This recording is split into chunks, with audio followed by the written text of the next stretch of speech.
Himachal news 24/7। नमस्कार, स्वागत है आपका हिमाचल न्यूज 24/7 में और मैं हूं आपके साथ आंचल मुंगे।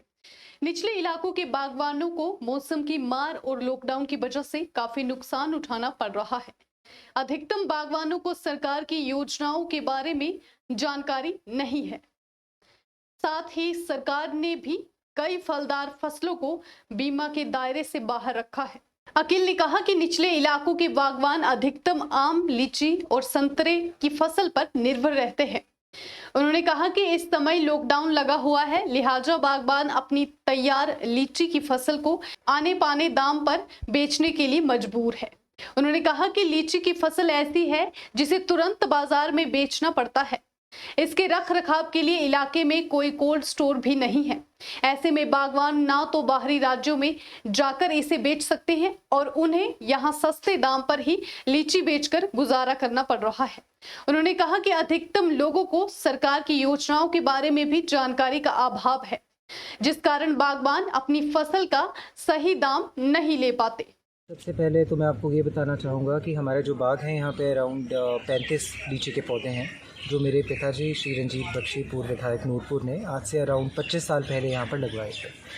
ये जो पेड़ हैं ये जैसा कि आप देख रहे हैं अच्छा फल दे रहे हैं और ऐसा जो है किसी तरह की एज सच प्रॉब्लम अगर आप बोलें तो वो नहीं है। लेकिन मुझे ये लगता है कि इस बार बिकॉज लॉकडाउन जो लगा था उसकी वजह से जो एक छोटा किसान है या फिर एक जो मार्जिनल किसान है, बागबान जो है, उसके लिए बहुत ज़्यादा मुश्किल हो गई है फ्रूट्स के रिगार्डिंग, स्पेशली लीची के रिगार्डिंग।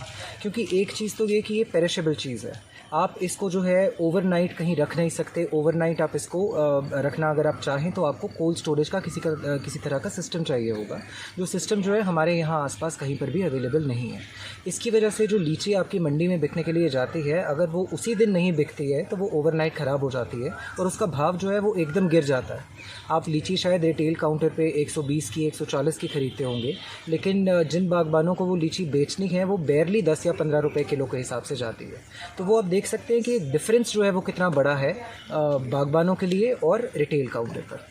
दूसरी चीज़ जो यहाँ पर हो रही है वो ये है कि लॉकडाउन की वजह से मंडी जो है वो और एक्सेस कोई नहीं हो पा रही है।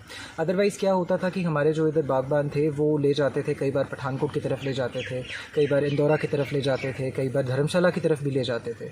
लेकिन अभी जो है कम्प्लीटली जसूर की मंडी के ऊपर डिपेंडेंट होना पड़ रहा है। तो यहाँ पर जो भी भाव जा रहा है उसके हिसाब से उस लीची को हमें बेचना पड़ रहा है।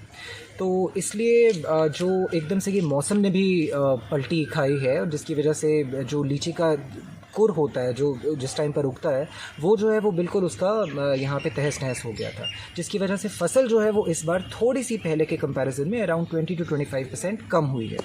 अब क्या इससे प्रॉब्लम हो रही है कि सरकार की स्कीम्स इसके बारे में 2-4 हैं।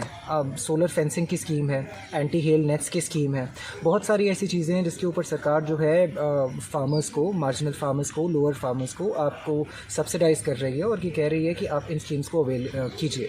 लेकिन सबसे बड़ी प्रॉब्लम ये है कि इन स्कीम्स के बारे में अवेयरनेस नहीं है लोगों के अंदर।